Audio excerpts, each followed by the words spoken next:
SBR Videos is sponsored by Sports Cash System.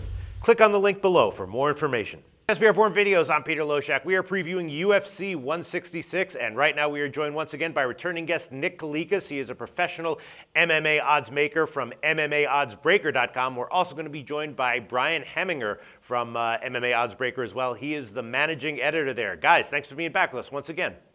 Thanks for having us back. All right, let's start right out. JDS and Cain Velasquez. You know, Velasquez a solid favorite, as he should be. Minus 230 is what I'm seeing right now at 5 dimes. JDS plus 190 on the other side. And of course, you know, they split their first 2 fights, but even in the knockout, Velasquez, you know, pretty much dominated JDS. JDS just, you know, caught him with a huge right, which is always a possibility.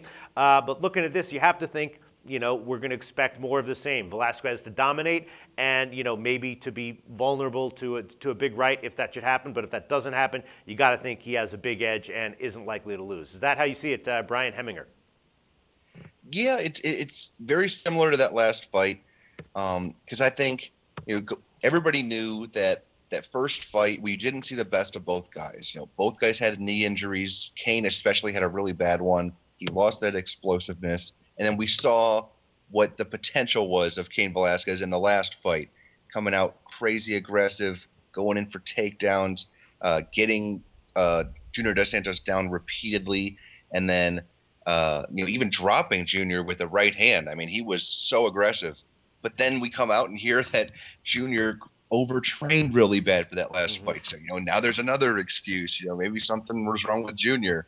I'm not going to completely count Junior Dos Santos out, but, you know, it's all about Junior being able to catch Cain, and Cain can be caught. You know, it's not like Junior was the only person that ever hurt him. You know, Chuck Congo knocked him down like 2 or 3 times, or Flash knocked him down like every round in that one fight with them. And Junior's just as explosive, just as and more powerful than Congo, obviously.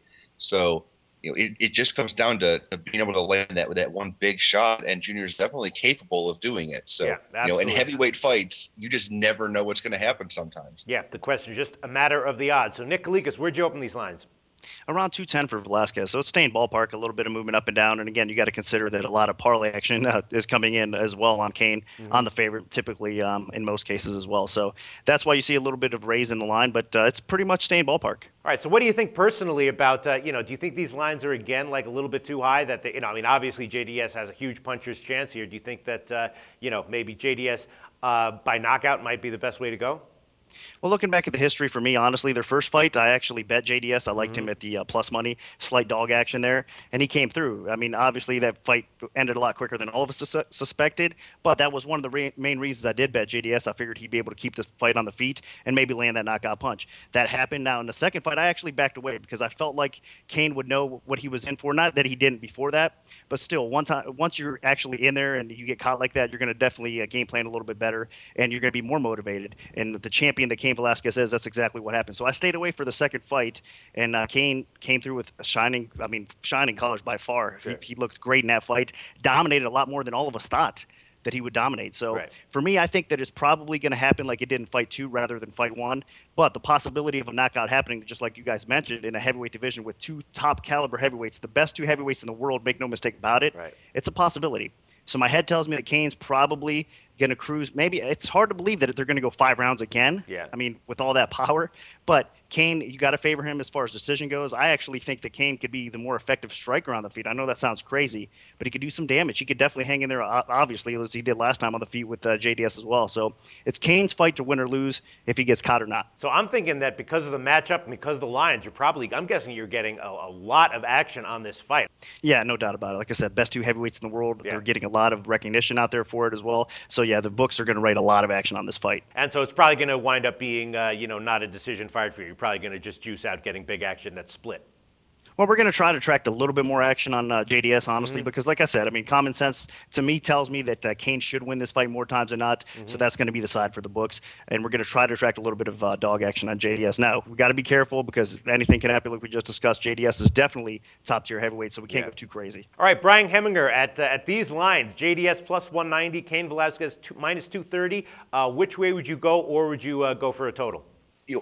I think that just like that last fight, Junior Dos Santos proved he is so durable, so tough, that Cain Velasquez decision prop isn't a bad idea.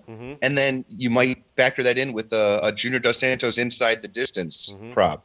And then maybe those will balance each other out. You can hedge with both of those depending on if they're plus money or not. All right, but if I had to pin you down, JDS or Cain Velasquez at the current lines, what would you take?